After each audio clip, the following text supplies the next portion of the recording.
Dad's pad.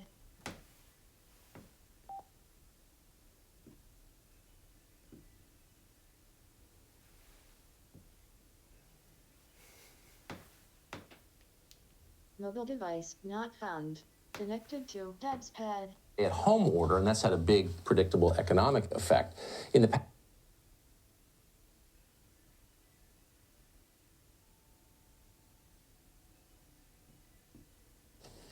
infected, the number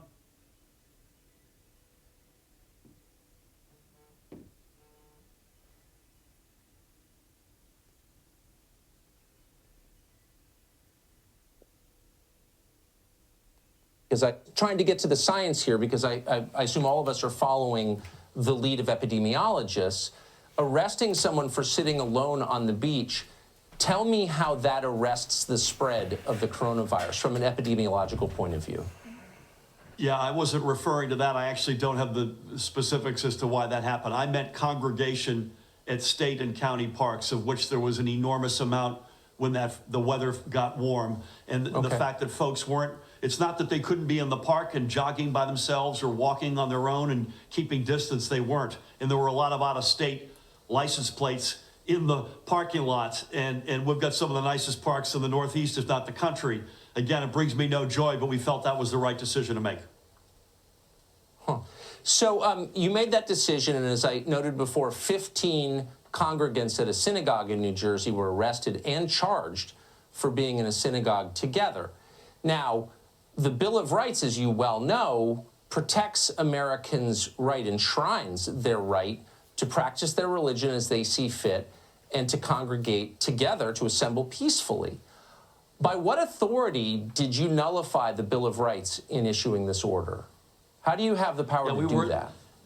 That's above my pay grade, Tucker. So I wasn't thinking of the Bill of Rights when we did this. We went to first of all, we looked at the data and the science, and it says people have to stay away from each other. That's the best thing we could do to break the back of the curve of this virus that leads to lower hospitalizations and ultimately fatalities. And I'm not contesting that, though. I think I do think there's a debate. This is a rolling conversation because we're learning new things every day, and nothing is settled at this point. Understood. But I do want, since you are an elected official, a leader in the government, an executive, how do you have the authority to order something that so clearly contravenes the Bill of Rights of the United States, the U.S. Constitution? Where do you get the authority to do that? Well, here's the thing. We know we need to stay away from each other, number one. Number two, we do have broad authority within the state. And number three, we would never do that without coordinating, discussing, and hashing it out with the leaders, the variety of the leaders of the faiths in New Jersey. We are among, if not the most diverse state in America, so we're used to that. I'm sure that you talked to every rabbi and priest, but there's a deeper question here, and I'm just going to ask you one last time because I think it's important. I'm sure you've thought about this. You can't just, as the governor of a state, tell people who they can talk to when and where, because the Constitution of the United States, upon which all of this is based, prohibits you from doing that. So you clearly decided that you could do it. Did you consult an attorney about this? Did you, I mean, because this is a legal question as well as a medical one, isn't it? I don't go to the men's room without consulting an attorney, so I guarantee you we did that. But I'll give you an example that was not related to the synagogue. I called up Cardinal Tobin, Cardinal Joe Tobin in Newark. There are 5 or 6 archdioceses in New Jersey. It was coming up to Easter and Holy Week in particular. And I said, listen, I'm really concerned about drive-through Holy Communion, because we had heard some stories about priests who unwittingly had the virus and unwittingly passed it on to parishioners. And he said, we're not doing that, I promise you, and I'll confirm that with my fellow bishops. That's not denying someone their right to worship in any way, that we have to find a different way to worship. I think that's the point. God bless America. Yeah, government's not allowed to tell people how to worship just as a sort of factual matter. Last question, sincere question. So these orders, which again, I'm presuming and I believe were taken in good faith under trying circumstances, have nevertheless, and you just said it, have resulted in an awful lot of suffering. 577,000 New Jerseyans on unemployment. Doubtless the suicide rate will increase, the addiction rate will increase. Liquor stores are open, as we noted. How much does that weigh on you? that the suffering that this lockdown has caused might equal or perhaps outweigh what the virus does. Do you think about that? It weighs heavily, and you ask yourself every day, are you making the right decision? And the answer is this, twofold, Tucker. One is we continue to make every call based on the facts, the data, the science, as best we can. And secondly, I look at what we're doing versus the alternative. And I know that the alternative, had we stepped back and let this virus run amok, 3+ million people in our state would have been infected, and the healthcare system would have had no chance to have kept up with that, and the fatalities would have been multiple. So each life lost is a precious life lost. Let there be no doubt about it. But the alternative would have been multiples of this. As it relates to economic suffering, if it had been millions, it would have been a lot worse. It would have been down the road. We chose to rip the Band-Aid off and deal with this up front, and God willing, we've made the right set of decisions. Best of luck. Governor, thanks for joining us tonight. I appreciate it. Thanks for having me, Tucker. So, as I've said before, you need to be concerned about what's being said here. He avoided every Hi, I'm conversation. Rex Moore with The Motley Fool, and I've been to a very crowded CES for 8 straight years now. And I can honestly... And he's talking about the facts, he's talking about the science, and the facts of the matter are they just trampled on the Bill of Rights and they trampled on the Constitution. And they've done so because nobody's doing anything about it. So where's the ACLU? Where's a lawsuit by the legislature? If you noticed, he didn't talk about meeting with the legislature. He's talking about meeting with people in the church and people in the business community. And he knows, had he taken this vote to the legislature, he would have lost. And he's also commented in that article, and the link to that article will be in our information and description down below.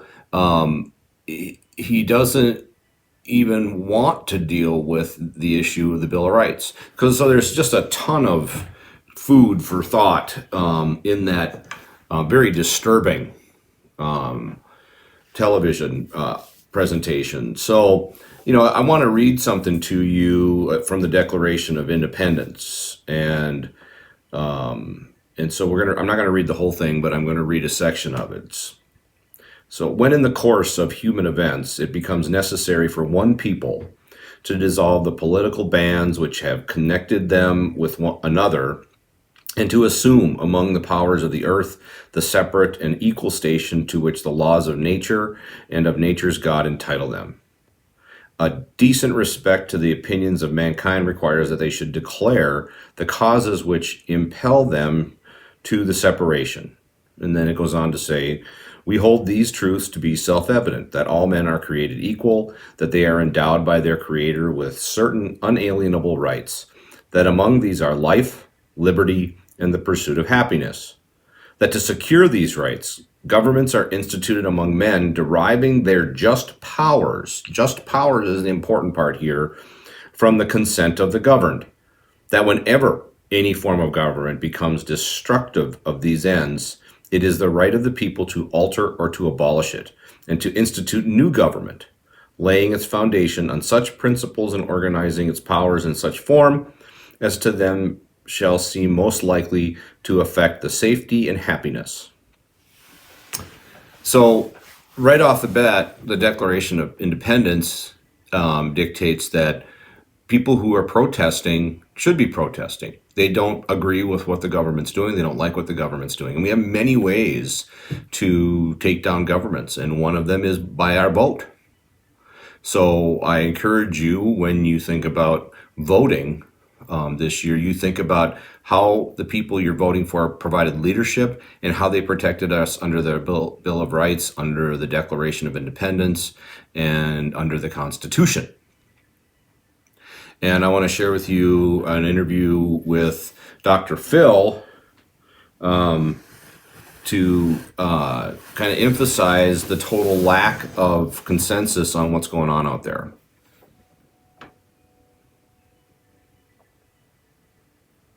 More than 90% of Americans are still living under stay-at-home orders. That might change with the president's new reopening.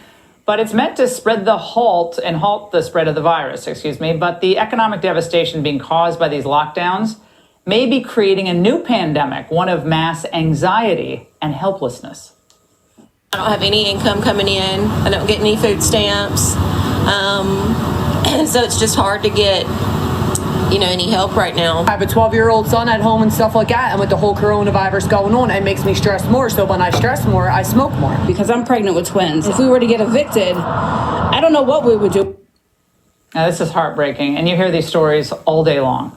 Now we have 22 million people out of work, and millions of business owners are facing insolvency. So how many of our fellow Americans are feeling stressed and panicked like the women you just saw? Joining me now is Dr. Phil McGraw, psychologist, author, and host of Dr. Phil. Dr. Phil, thanks so much for being on with us. I think this isn't part of the calculation of the bending the curve and all of those graphs that we see, and they're very interesting. I'm not saying they're not important, but those comments aren't taken into consideration when we look at those graphs. Well, Laura, they never are. And thank you for having me on. And thank you for giving a voice to this, because it's so very important. This is invisible. I can't show you an X-ray of depression. I can't show you an X-ray of anxiety. But the fact of the matter is, the longer this lockdown goes on, the more vulnerable people get. And it's like there's a tipping point. There's a point at which people start having enough problems in lockdown that it will actually create more destruction and actually more death across time than the actual virus will itself. 250 people a year die from poverty. And the poverty line is getting such that more and more people are going to fall below that because the economy is crashing around us. And they're doing that because people are dying from the coronavirus. I get that. But look, the fact of the matter is we have people dying. 45,000 people a year die from automobile accidents, 480,000 from cigarettes, 360,000 a year from swimming pools. But we don't shut the country down for that. But yet we're doing it for this. And the fallout is going to last for years because people's lives are being destroyed. And Dr. Phil, just conversations with business owners who I've gotten to know over the years. I come from a family that owned a small business, a car wash, and so my heart is always with the people who get, frankly, screwed. I hate that word, screwed, in situations like this. But the restaurateurs, who their employees are their families. That's their family, and they've had the same employees for 30 years, and these are grown men in tears, and they're like, I can't sleep, I can't, and these are grown men who, and I've never seen this, I've never witnessed this before. Ever. Well, I've talked to them before, and of course, this happened, and when it happened, they got no warning. Some of them had just received huge orders of perishable foods. They didn't even have time to give it away, and they have these people that have worked for them for 20 or 30 years, and they can't afford to keep them on, and they can't do takeout at a lot of these restaurants. They're not geared for that, and so people are just at home, and of course, it's a perfect storm, Laura, because here you've got people that are in isolation, that creates problems.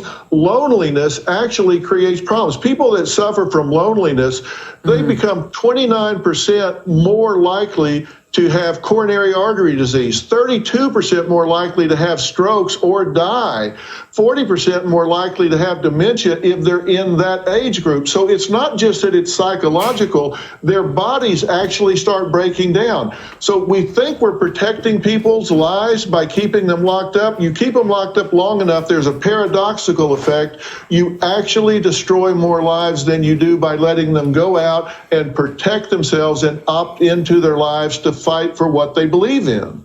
Yeah, and Dr. Phil, I could not agree more. I have not slept during this just because I'm so worried about our country. I'm blessed because I have a job and I'm very blessed, but I'm so worried about the working people in our country and the impact of being out of school for children. And there hasn't been that much of a focus on that. Sweden kept their primary school kids in. They thought that was the right thing to do. And, we'll see how the numbers all turn out there. But the risk that this poses to children, watch. they could just be totally blowing off school, not talking to anyone, and just, numbing out on YouTube videos all day long because they're anxious and worried and depressed, and they're trying to distract themselves. And no one would know because they're not going to reach out for help. Dr. Phil, how can parents make sure this doesn't happen to their kids where it's veg out time? That's a real problem, Lauren. I'm glad you brought it up because attendance and actual completion of work across the country has dropped about 40%. Parents are not trained as teachers. I mean, we've got so many parents where they have 3 or 4 children in 3 or 4 different grades, and they have one device, one laptop or computer at home, if that, and they're trying to run 3 or 4 curricula when they don't have the training to do it once. And so that's a real problem. And they're doing it while they've got this hammer hanging over their head that the economy's crashing around their ears. They don't know they're going to be able to pay their rent. There were 10,000 people that showed up in San Antonio over the weekend for the food bank. People that used to be volunteering at the food bank are now in line getting food at the food bank. 10,000 people. And these are people that don't want to be there. They don't need to be there. Now, we have so many questions. Our viewers, Dr. Phil, have been sending in questions all day long. All right, Dr. Phil, we asked our viewers what they really wanted to know during the coronavirus lockdown. A lot of mental health issues, a lot of concerns.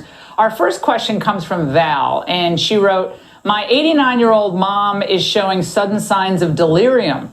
Can you offer some practical suggestions on how to assist her with this quarantine? She's normally active, socially, shopping, hair salon, dining out, etc." Dr. Phil. Well, I can, and I say this for Val's mother and also for everybody in this quarantine. You need to maintain your routine. You don't want to become a couch potato and a slug. You want to get up every morning, take a shower, fix your hair, put on your makeup, get dressed, groom yourself just like you do whenever the world is open. Because let me tell you, that door is going to open soon, and it's kind of like the pace car at a NASCAR race. When that pace car pulls off the track, you want to be at full speed. Let everybody else be looking for their keys and figuring out what they're going to do.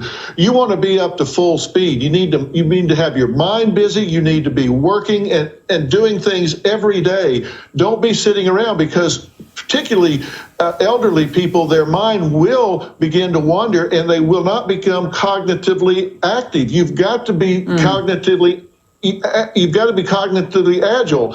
This really has an effect on people neuropsychologically. I've been talking with my colleague, Dr. Marty Greenberg, and we're very concerned even about people in their 30s and 40s losing a step cognitively by being in quarantine. Yeah, and kids, to go back into the kids have to be hearing from their teachers at the same time every day as if they would in school on video. You got to do something. All right, question from Don. What can people do to avoid confrontation with other members of the household since everyone is forced to stay home together? Dr. Phil, might be last question. That's a tough thing. You've really got to give each other space. And I mean space mentally, emotionally. I think it's important, again, to note that there's not just a small group of people who are concerned about what's going on with our governments, between the protests, and very prominent people who are watched quite heavily by the people of this country and around the world, that are bringing up the fact that this is just ridiculous. And my bigger concern is, again, going back to their decisions are not being put around the very documents that are supposed to be protecting us. And you should be very concerned. You should be very afraid when governments start bypassing the legal documents, the Declaration of Independence, the Constitution, the Bill of Rights, and just so they can make the decision they want to make. You don't want to get sick, you don't want to die. I get it, but you don't have the right to tell me how to live my life. These documents protect me from you telling me that. If you don't want to go out and you don't want to be part of what's going on because you want to make sure you stay healthy, then stay home. I mean, that's how it works. I don't need a governor telling me I have to stay home. I don't need a governor threatening to arrest me if I'm driving down the road and I'm not going to an essential location. I don't need a governor telling me I'm shutting down my business. I have every right to open my business every day. If you don't want to come there, don't. And in Wisconsin, we're not having the problems with our healthcare or our health locations. The bigger problem with those places is you can't get there to get anything else done. And people who need surgeries, people who need treatment are not getting it. So at some point, you got to realize that the Democrats are trying to push an agenda, that primarily the governors that are pushing an agenda that's so heavy are Democrat. Michigan is a prime example of overstepping, just way overstepping. New Jersey is not much better. I mean, literally someone for sitting on a beach and then not answering questions and diverting from the question. It means they don't care about these documents. They're trying to make a point and they're using us to do it. And you need to be concerned about it. And as you're getting ready to vote on May 12th and you're getting ready to vote or sign nomination papers, you need to think about that as well. I wanted to read, because I am running out of time because we had some technical issues. I do want to read to you some of the articles from the Bill of Rights. And they're very important because Amendment number 1, Congress shall make no law respecting an establishment of religion or prohibiting the free exercise thereof, or abridging the freedom of speech, or of the press, or the right of the people peaceably to assemble and to petition the government for a redress of grievances. I mean, Amendment number 1 covers what's going on with Facebook.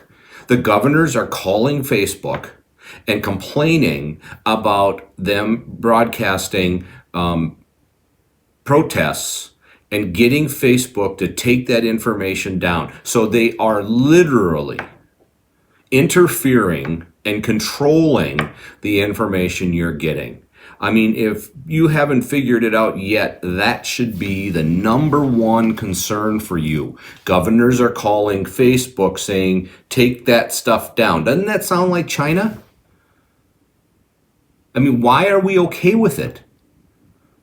We complain about China and the dictator and how he controls information and how they disseminate information, and yet we're doing it here every day now.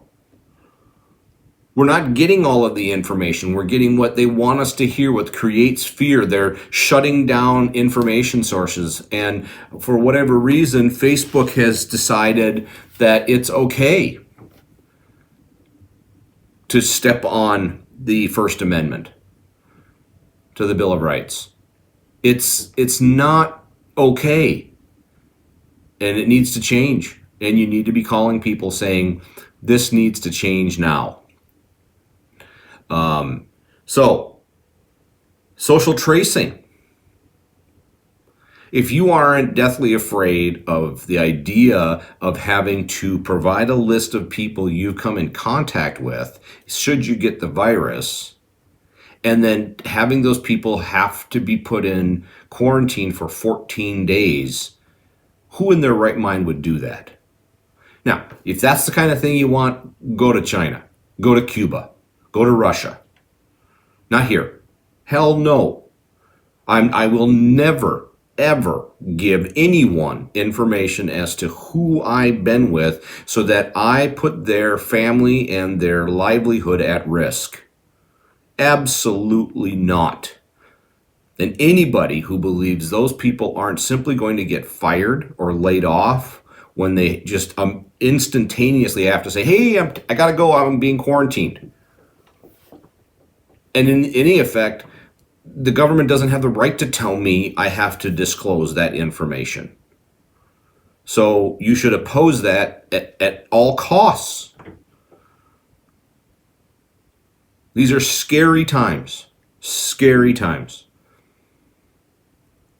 You need to deal with the fact that a large group of people in this country were willing to support a candidate for the office of the president who is a known socialist, wants to implement socialist ideas. Socialism, dictators generally follow, and we're supporting our governors to the extent that our legislatures are doing nothing. You have governors coming out blatantly saying they don't care about the Bill of Rights. You have them telling us that the only way we're going to get the state reopened is if we submit to social tracing. What's next? Because as a result of social tracing, then you're going to have people being forcibly detained in their homes. The right to due process is next in the conversation. This is not the intent that our founders had. This is not the intent of the documents that we hold so dear and hide behind when we need to, because sometimes you got to hide behind something, just like you hide behind a rock when somebody's shooting at you. I mean, we've got to hide behind our documents and say, good luck. That's not happening here. And it's really important to make sure you truly understand what your candidates are telling you. And I'm hoping these videos help you with that. And I am, like I said, running out of time. I'll probably cover more of these issues as the week goes on because there just is so much out there to talk about. And again, thank you for joining the show. Please subscribe if you're just joining me now or you're watching this at a later time. Please like the video. Please share the video. And as I close out today, I'm going to leave you with this thought because we're kind of on a theme here today about governments. The question really is, how is your government, and like for me, how is Wisconsin's government monitoring us? The National Guard, drones, something to think about. And on that note, have a great day. Stay safe, stay strong, and I'll see you tomorrow.